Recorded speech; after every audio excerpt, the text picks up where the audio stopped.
A corrupt detective named Patrick Walker isolates himself in a remote cabin, trying to calm his mind from the mistakes he once made.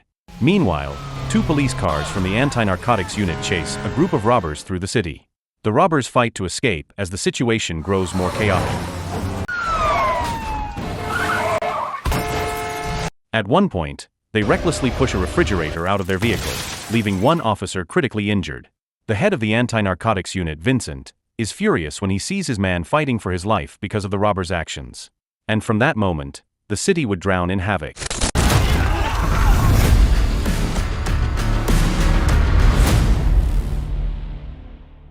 Two days later, the focus returns to Walker.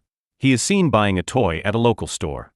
While browsing, a news broadcast plays on the television, showing the mayor campaigning for re-election, which is only a few months away. After leaving the store, Walker calls his ex-wife to tell her he bought a Christmas gift for their child. She refuses, saying neither she nor their child want anything from him anymore.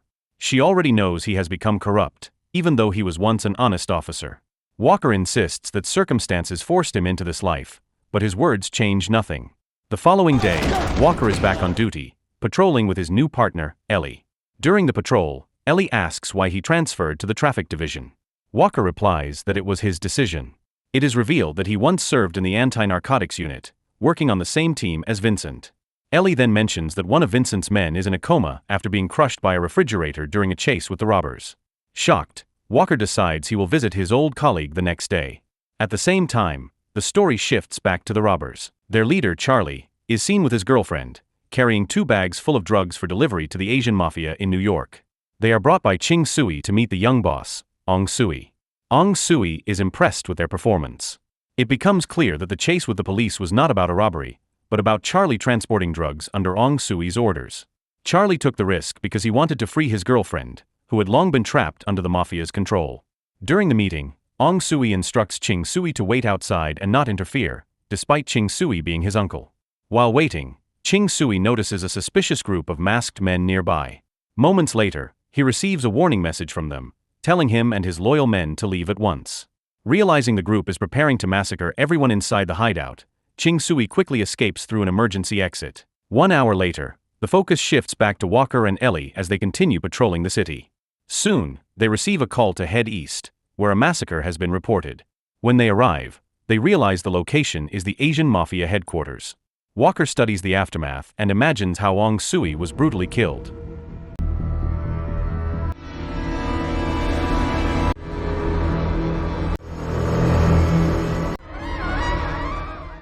Moments later, he is handed CCTV footage showing Charlie and his girlfriend fleeing the scene with automatic weapons. The police immediately conclude that the pair were behind the massacre, trying to steal the mafia's drugs.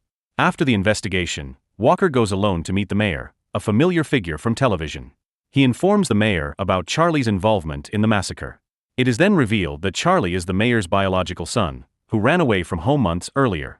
Shocked, the mayor understands that Charlie is now a target not only for the police but also for the Asian mafia. His campaign no longer matters. His only focus is ensuring his son's survival and finding a way to get him safely out of the country. The mayor orders Walker to protect Charlie and offers him unlimited payment. Walker refuses the money, saying what he wants instead is freedom from the mayor's control. It becomes clear that the mayor has long held leverage over him, using damaging information to keep him obedient. The next day, Walker visits the hospital to see his colleague who was crushed by the refrigerator during the earlier chase. There, he is confronted by Vincent and 2 members of the anti-narcotics unit. They are angry that Walker is only visiting now. Walker explains that he only learned of his colleague's condition the night before. It is revealed that Walker was once a trusted member of Vincent's team and that they shared a close bond before his transfer to another division. Inside the patient's room, Walker meets his colleague's wife, who confides that her husband often appeared troubled after joining the unit. This triggers a flashback for Walker. He recalls an incident from a year earlier when Vincent and the team were secretly producing drugs for sale. When a police officer from another division uncovered their operation, the unit killed him without hesitation.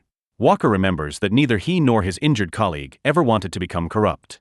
They were pressured and manipulated by Vincent, who forced them into the scheme. Later, the mayor discovered the truth, giving him the leverage he still uses to control them. The focus shifts to Madame Tsu, a mafia boss who has traveled to America to see the body of her son, Ong Sui. When she finds him dead, her intent for revenge is unmistakable. She confronts Ching Sui, her younger brother, who was supposed to protect Ong Sui. Only he and a few of his men survived the massacre. Without hesitation, Madame Tsu executes all of his men and spares only him. She demands to know who killed her son and took the drugs. Terrified, Ching Sui blames Charlie and his girlfriend, adding that Charlie is the mayor's son. Meanwhile, Charlie and his girlfriend Mia are hiding in a junkyard owned by Mia's uncle Raoul. Raoul warns them that the police will eventually find them if they stay. He is secretly preparing passports so they can escape abroad. The next day, Mia and Charlie get ready to leave the scrapyard, planning to wait until Raoul contacts them once the documents are ready. At the same time, Walker meets Ellie at the police station and asks about Charlie's whereabouts. Ellie tells him that according to her information, Charlie and Mia are hiding in a junkyard. An hour later, Walker arrives at Raoul's scrapyard. Nervous, Raoul quickly hides the passports. Walker notices his behavior and pressures him for answers. Raoul refuses until Walker explains that he is the only officer assigned by the mayor to protect Charlie and Mia. Reluctantly, Raoul reveals that he has arranged to meet Mia that night at a youth-only club.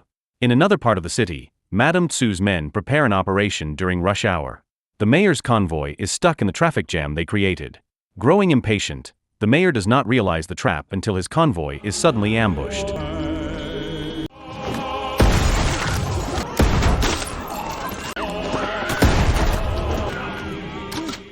The staged traffic gridlock was designed to allow Madame Tsu's men to kidnap him. That night, Madame Tsu speaks with her younger brother, Ching Sui. Their conversation is interrupted when two of her men drag in a young captive. He is revealed to be a friend of Charlie, and he was involved in the robbery at the beginning of the film. Madame Tsu warns him that he will be spared if he reveals where Charlie and Mia are hiding. Terrified, the young man confesses that they are at a youth-only nightclub. Without delay, Madame Tsu orders her group to move there. At the same time, Walker has already arrived at the nightclub searching for Mia and Charlie. He eventually finds Mia and questions her about Charlie's whereabouts. He explains that he was sent by the mayor to rescue Charlie, while also accusing both of them of being behind the massacre. Mia denies the accusation, insisting the real killers were three men in hockey masks.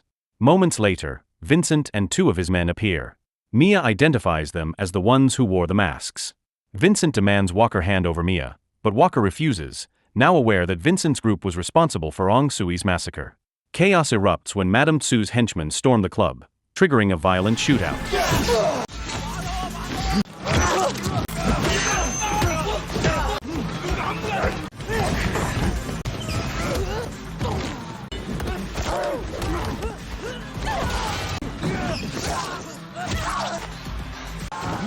In the middle of the battle, Charlie and Raoul arrive to support Mia and Walker. During the clash, Raoul sacrifices himself to protect Mia.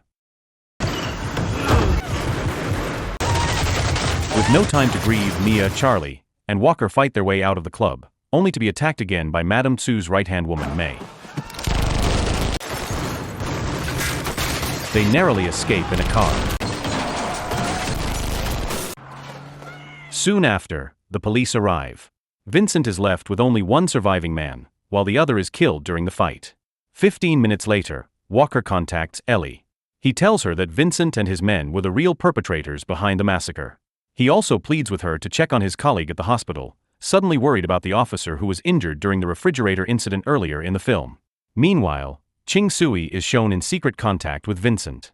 It is revealed that they have been working together for personal gain. Ching Sui wants to take over as leader of the Asian mafia in New York, while Vincent had originally been assigned to hijack the drug shipment Charlie was transporting at the start of the story. When that plan failed, Vincent chose to massacre Ong Sui's group to seize the drugs instead. Vincent now demands that Ching Sui buy the drugs. Ching Sui refuses, insisting that Charlie and Mia must be eliminated first since they witnessed the massacre. He then goes to the hospital, planning to kill Vincent's injured colleague. At the same time, Ellie arrives and notices on CCTV that Ching Sui has drawn a gun. Ching Sui kills a guard and executes the injured officer in front of his wife. He then takes her hostage. A shootout follows, but Ellie manages to overpower him and take him into custody.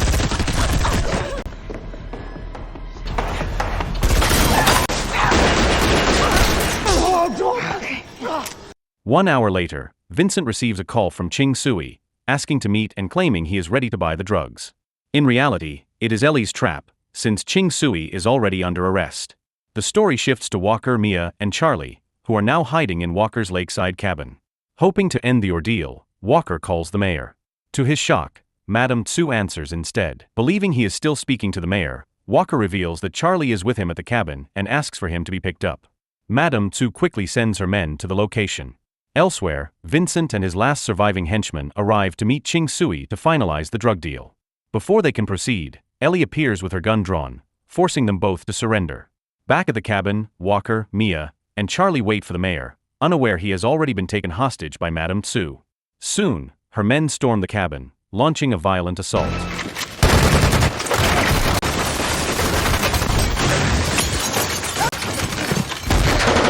The three fight back, killing the attackers one by one.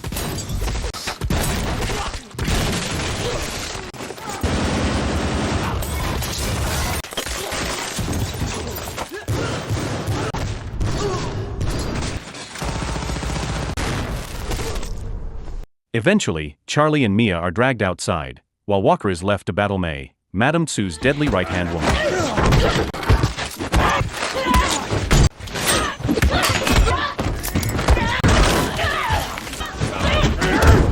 Though exhausted, he manages to kill her before she can strike him down.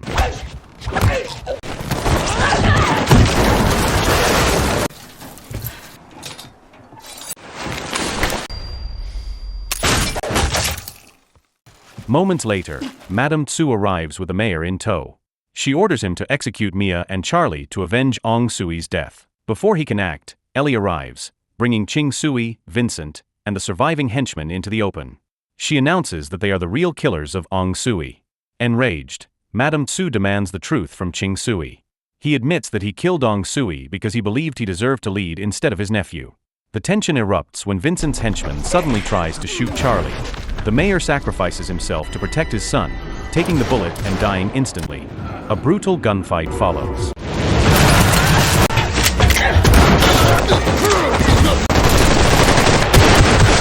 In the chaos, Madame Tsu and Ching Sui are both killed, along with Vincent's henchmen. Vincent seizes the drugs and attempts to escape by boarding a passing train. Walker intercepts him and shoots him down. He tells Vincent that if they had never been on the same team, his family would never have seen him as a corrupt cop.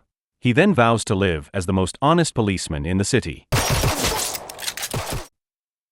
After the battle, Ellie urges Charlie and Mia to go home, assuring them they will no longer be pursued by the police.